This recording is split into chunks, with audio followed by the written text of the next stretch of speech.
off for Chesterfield. Chesterfield, the only cigarette in America to give you premium quality in both regular and king size, brings you Dragnet.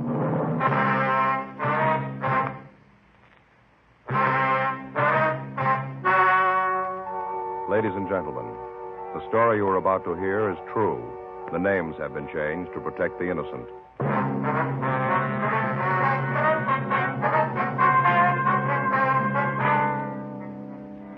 You're a detective sergeant. You're assigned to robbery detail. A series of holdups takes place in your city. The victims are managers of large markets. You've got a description of the suspect. Your job, get him. Thousands are changing to Chesterfield, both regular and king size, because only Chesterfield has premium quality in both sizes.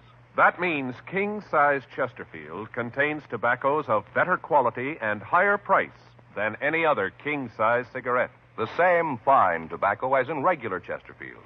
There is absolutely no difference, except that king-size Chesterfield is larger, contains so much more of the same tobaccos, it gives more than a fifth longer smoke. Yes, more than a fifth longer smoke from king-size Chesterfields. So remember, Chesterfield is the only cigarette to give you premium quality in both regular and king size. Buy 'em either way you like 'em, regular or king size.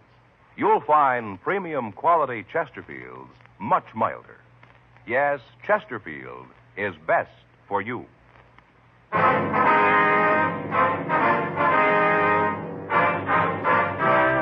Dragnet, the documented drama of an actual crime. For the next 30 minutes, in cooperation with the Los Angeles Police Department, you will travel step by step on the side of the law through an actual case transcribed from official police files. From beginning to end, from crime to punishment, Dragnet is the story of your police force in action. It was Thursday, February 7th. It was raining in Los Angeles. We were working the day watch out of robbery detail. My partner's Frank Smith. The boss is Captain Didion. My name's Friday. I was on the way back from R&I, and it was 8:42 a.m. when I got to room 27A. Robbery. Hey, you, Joe? Yeah. Where you been? Down to R&I. Oh, I'm sorry I'm late. No, there's no problem. Couldn't get the car started. The battery was dead. I had to call the gas station and have them get me started. Well, don't worry about it. It's okay. Anything here in the book? No. Checked them when I got in. Had a 211 out in Westwood last night. Same M.O. Might be the guy. Who's checking it? Murph and Creasy went out there this morning. Here's the stuff we got last night. R&I went through it. Doesn't look like they got anything. You seen the skipper yet? No, I saw him come in. I didn't talk to him. Came in, went to his office carrying a bottle of milk. Well, that figures. He's like a barometer, isn't he, Joe? When there's no milk on his desk, you know everything's under control. Yeah. As soon as that milk comes out, you know the ulcers are grinding. Yeah, I suppose. That must be real rough on him, though. The way the papers have been yakking about this thing. I saw Captain Jack this morning on the way in. Yeah. He said the corner pocket's leaning all over him. Well, there's got to be an answer someplace. The guy can't just keep walking into the stores and walking out again. He's got to make a mistake someplace. Yeah. What's it figure? 6 jobs so far? Yeah, 6 of them. Every one of them, he's made it clean. Hot shot. I'll get it. Well, those figures were wrong. Yeah? He just made it 7.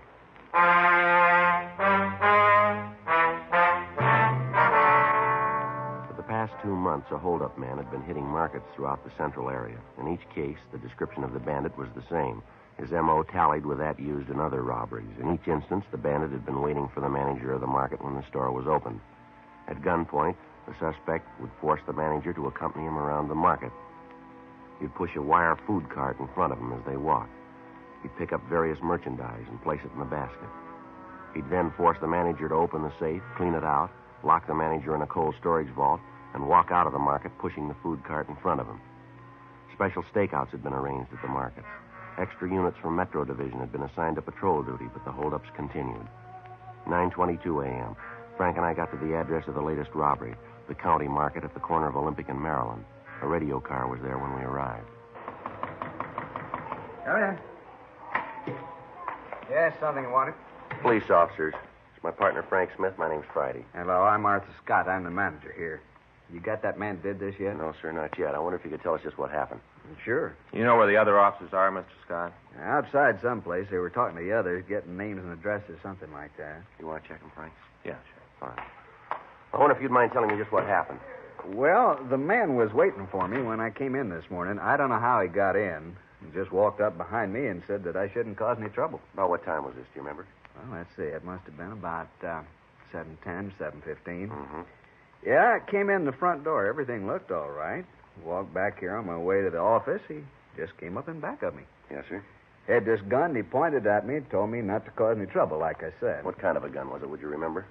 It was just a gun. He pointed it right at me. Well, I understand that, sir. Do you remember if it was an automatic or a revolver? I guess it was a revolver, long barrel. I could see the bullets in it. I knew it was loaded. I wasn't going to mess with him. Yes, sir. Now, what happened after he walked up to you? He told me that if I went along with him, I wouldn't get hurt. And then he walked me up to the front of the store by the check stands, took one of the baskets, and started to walk along the racks. Made me walk in front of him. Real nervy. Took his time. Mm-hmm. Well, while we walked along, he'd take things out of the displays. Well, what kind of things? Well, different kind of cheeses, caviar. Took some special artichoke hearts. Things cost $1.50 a jar. Expensive. Yes, sir. What did the man look like, Mr. Scott? Can you give us any kind of a description? Well, that's kind of hard. He had on this big overcoat and a brown hat pulled down, and then the black mask over his face. I couldn't get a very good look at him. Well, how old would you say he was? Oh, boy, I'd have to guess on that. Maybe 50, 55. Looked that old anyway. About all I could see was the bottom part of his face, like he was pretty old. Mm-hmm. How about the color of his eyes? Could you see them? Yeah, through the mask, they were blue. Real light blue, kind of watery. About how tall would you say he was? Maybe 5'2" or 3. Short little man. Mm-hmm. How about his weight? Real little, like I said. I don't think he weighed more than 130. That'd be outside, too. Was there anything unusual about him? Anything at all that you could remember?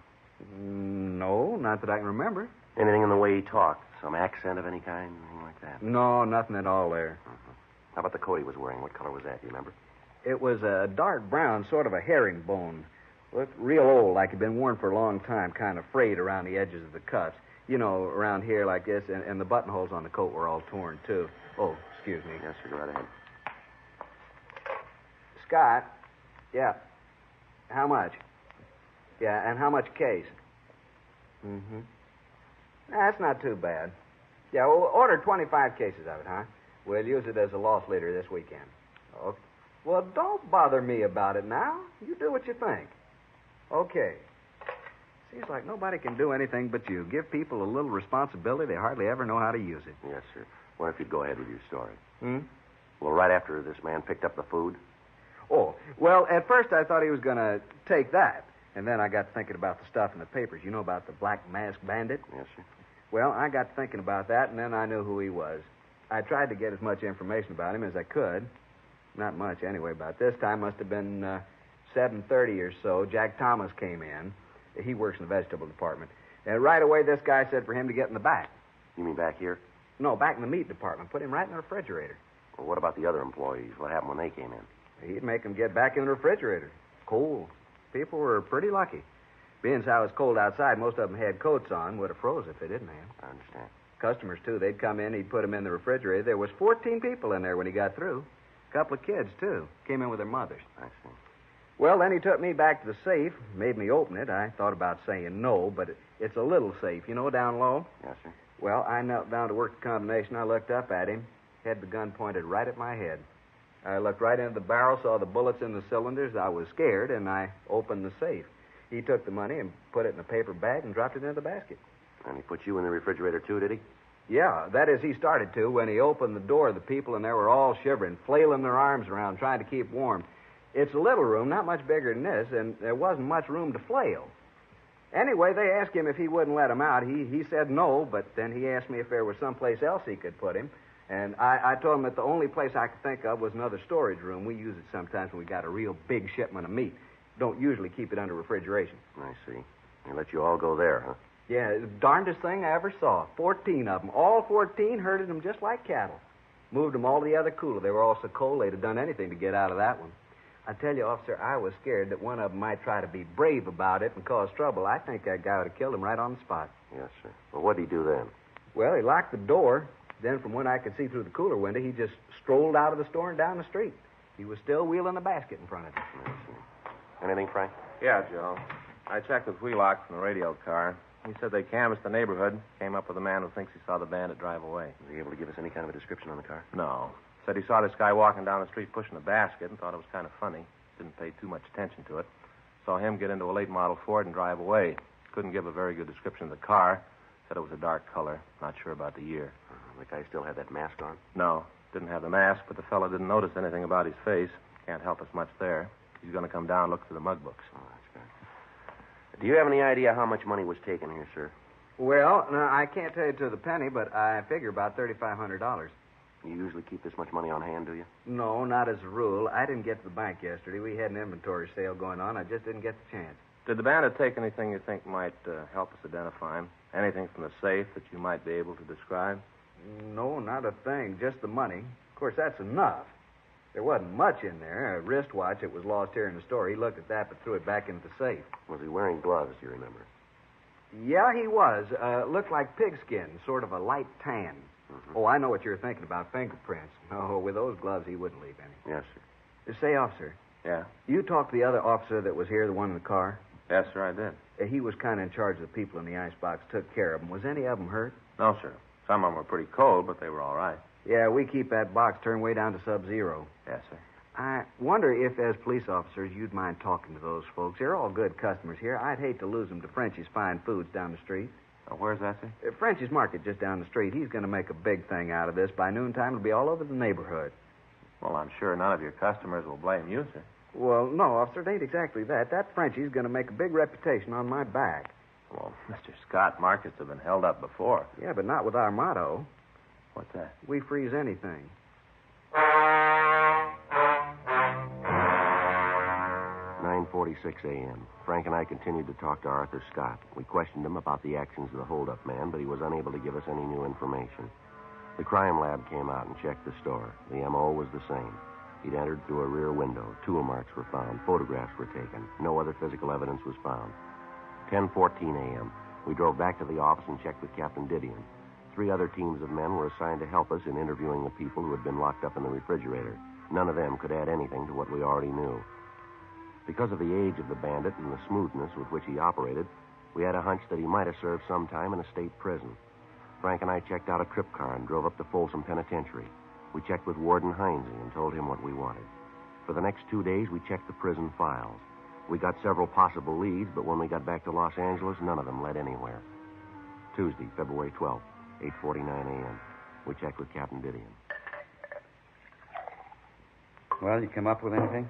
No, not a thing, Skipper. We checked them all out. Nothing. How much longer do you figure it's going to take you to come up with something we can use? We're doing everything we can. We've run down every lead. They all go nowhere. Yeah, I know. I've been telling the corner pocket that all month. It doesn't prove a thing, and they aren't buying it anymore. Well, Frank and I got an idea, Skipper. It's kind of wild, but might turn it. Well, let's hear it. Well, if you take a look at the map over here. Now, the last 2 months, he's hit 7 places here. Here, through here, and up and through here. Not much of a pattern, but maybe there's enough to work on here. Mm-hmm. From the way he's worked in the past, he's going to be waiting in the stores when the manager comes in. So the problem is to find some way to check the managers after they first get to the stores. So? Well, so most of the stores open about 8 o'clock. From what we've been able to check out, the managers get in about, 6:30 to 7. We make arrangements for them to call the office after they're in the stores, and they've checked them through. How are you going to work the calling? Well, Frank and I figured that if we could stagger the call, so we'd get one at, say, 6:30, next one at 6:31 or 6:32, and so forth. We allow them 5 minutes leeway. If we haven't heard from them in that time, then we know something's wrong. How many men do you figure you're going to need to do this? Well, maybe 2, 3 other teams. Those and the men from Metro that we have now. It's wild, Skipper, but it's about the only thing we got left. How long will it take you to check with the store owners? Well, maybe 2, 3 days. We figured we'd keep it in this area right over here. It seems to be maybe where he'll hit next, is all we can. Now, just a minute. Robbery, Didion. Yeah. When? Are you sure about the ammo? Mm-hmm. Description? Send it in, will you? Right. Better enlarge that area. What do you mean? You just hit in Sacramento.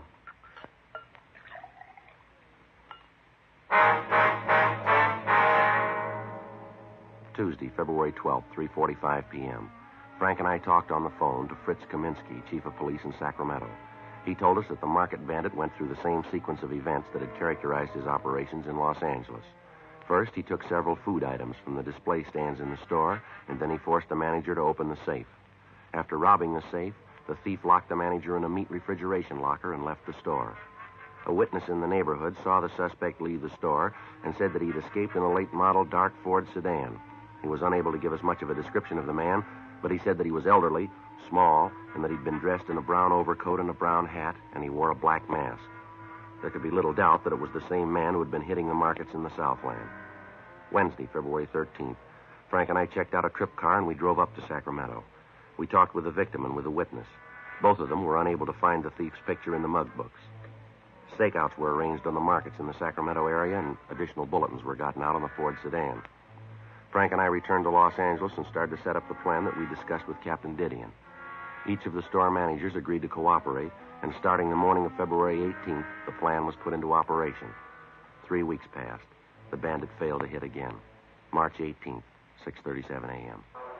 Robbery, Murphy. What's that number? Yes. Robbery, Smith. Yes, sir. Okay, thanks. Number 38, okay. Right. Still no word from 34. We better get ready to roll on it. Let's see. That's that supermarket on Palmetto Avenue. That's right. Let's go. Murph, Yeah? catch the rest of the calls, will you? Yeah, sure, Joe. What do you think, Joe? I don't know. Let's find out.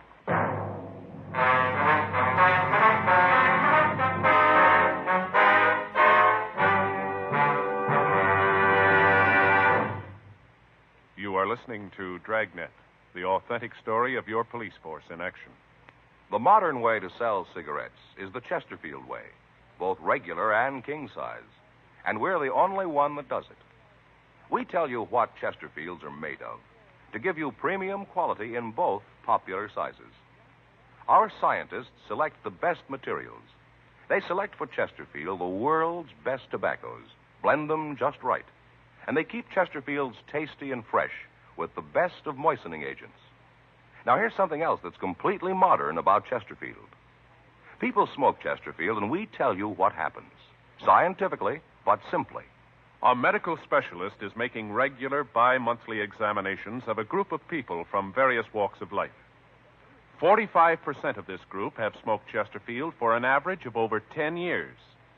After 8 months, the medical specialist reports that he observed no adverse effects on the nose, throat, and sinuses of the group from smoking Chesterfield. I'd say that means real mildness. And finally, we ask you to try Chesterfield and prove what we say.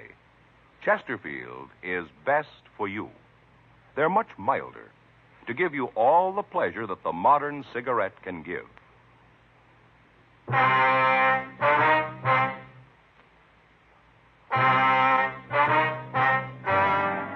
It took us a little over 5 minutes to get to the store on Palmetto. As we went by the place, we couldn't see anyone through the front windows. The store looked empty. Frank pulled the car into the parking lot next door to the store, and we walked around to the front. How about it? No, I can't see anything from here. You want to cover the back? Yeah. I'll give you time to get back there, then I'll go in the front. Right. Watch it.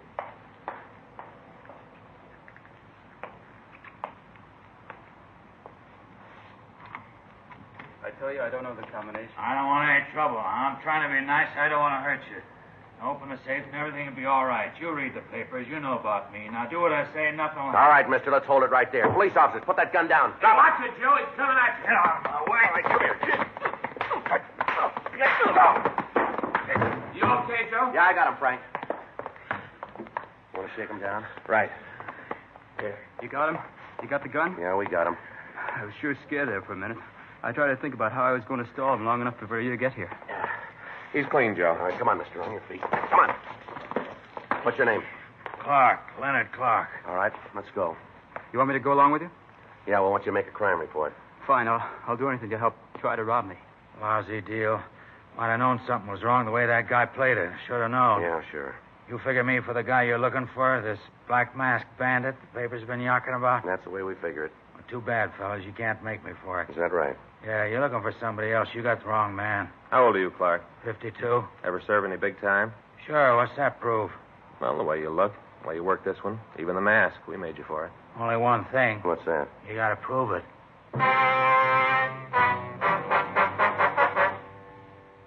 8:30 a.m. We took Leonard Clark downtown to the city hall. We talked to him for about an hour. He admitted trying to hold up the market, but he insisted that he was not the Black Mask Bandit. He told us that he'd read about the holdups in the paper and that it seemed like an easy way to pull a robbery. He told us that he'd used a pinch bar to jimmy a rear window in the market, and then he entered the place. He told us that he'd waited for the manager to come in, and then he tried to get him to open the safe. Sergeants Murphy and Creasy went out to his home. They found nothing there to tie him in with the other robberies. A check through R&I showed a record on Clark listing 2 convictions for 211 and 1 count of 245 PC. He'd served time at both San Quentin and Folsom penitentiaries, as well as some of the eastern penitentiaries.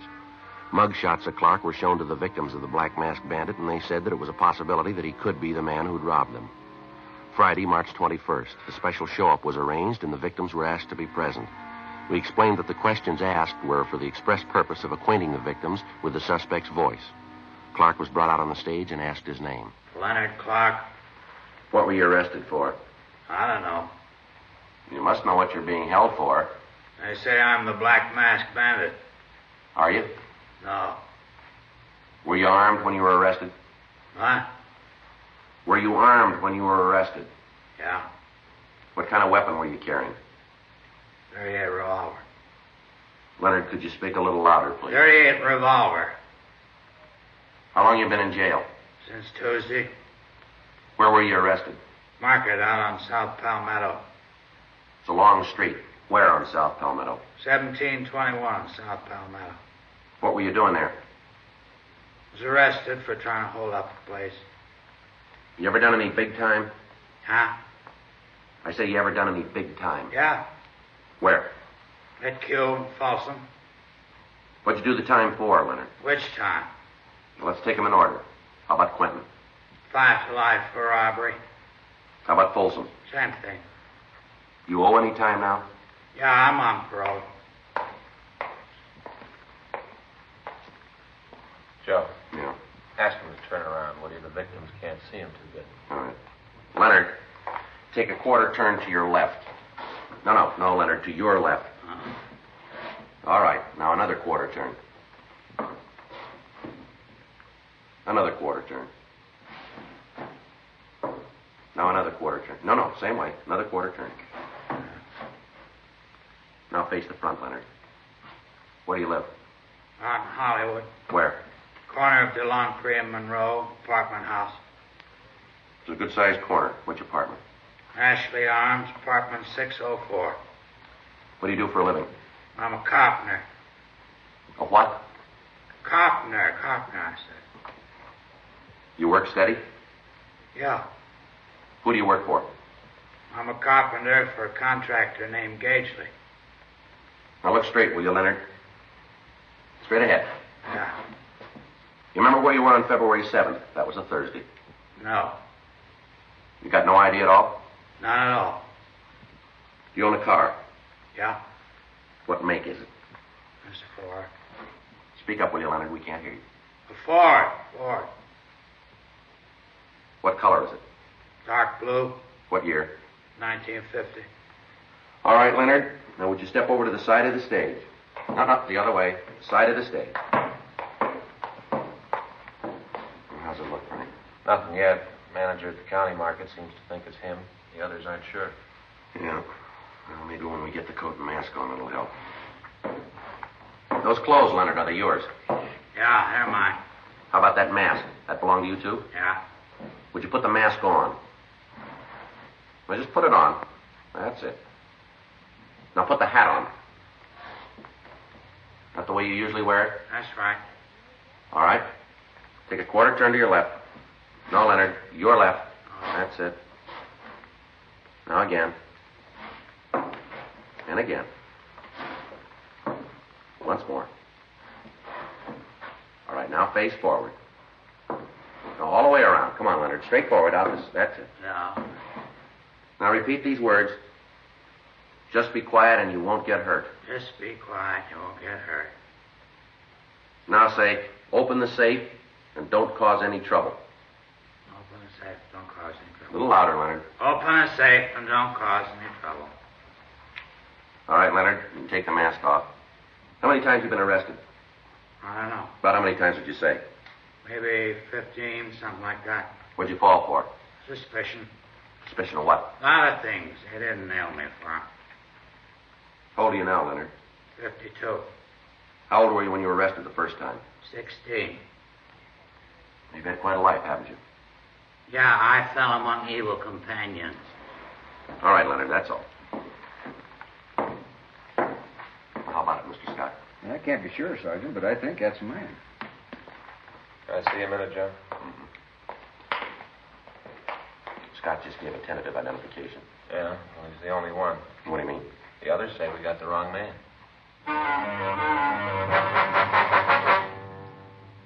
11:45 p.m. We returned Leonard Clark to his cell. Frank and I continued to question the victims of the Black Masked Bandit. Only one of them was able to give us a tentative identification. Clark would be filed on the following morning for attempting to rob the market on Palmetto Avenue, pending investigation on the other charges. The working detective has come to know that many times at a show-up, identifying witnesses sometimes become confused, sometimes fail to speak up for one reason or another, sometimes due to fear, the idea of incriminating a man, thus making the officer's task of bringing a suspect to justice all the more difficult. In spite of the lack of identifying witnesses, Frank and I felt reasonably sure that we had the Black Masked Bandit in custody. The following morning, March 22nd, we checked into the office to fill out the follow-up forms. You know, Joe, I just can't figure it. He's got to be it. He's got the motive, the opportunity, everything. Yeah, M.O. matches. We got him on one count anyway. What happens now? Well, I guess we just wait. If there aren't any more holdups, we know we got the right guy. It's about the only way you can do it. Anyway, you slice it, Clark's finished. The court gets through with him this time. They'll nail him for life. Yeah, I suppose so. He sure looks like the guy to me, though. I tell you, Joe, he's got to be it. Everything fits with him, all the way down the line. That's what I figured, too. Friday, Smith? Yeah, Skipper. Call from Hollywood Division. Just had one at 3rd and Selma. Yeah, what about it? Black Masked Bandit. We haven't got him.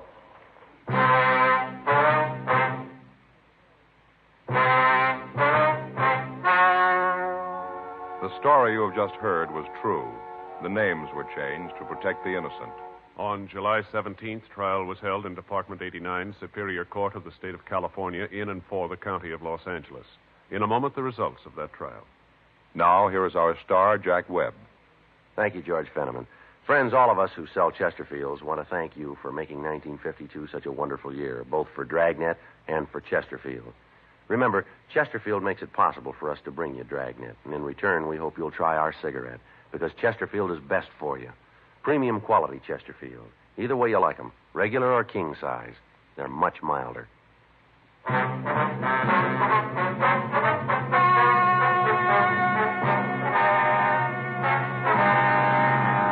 Leonard Stanley Clark was tried and convicted of attempted robbery. Because of his previous criminal record, he was sentenced to life imprisonment without possibility of parole. He is now serving his term in the state penitentiary, Folsom, California. Next week, The Big Mask, Part 2. Ladies and gentlemen, as an investment, bonds are better than ever. So whether you already buy on the payroll savings plan where you work or the bond-a-month plan where you bank, get an extra bond for defense tomorrow. You have just heard Dragnet, a series of authentic cases from official files. Technical advice comes from the Office of Chief of Police W.H. Parker, Los Angeles Police Department. Technical advisors, Captain Jack Donahoe, Sergeant Marty Wynn, Sergeant Vance Brasher. Heard tonight were Ben Alexander, Whit Connor, Harry Bartell. Script by John Robinson. Music by Walter Schumann. Hal Gibney speaking. Sound off for Chesterfield. Either way you like them, regular or king size, you'll find premium quality Chesterfields much milder. Chesterfield has brought you Dragnet, transcribed from Los Angeles.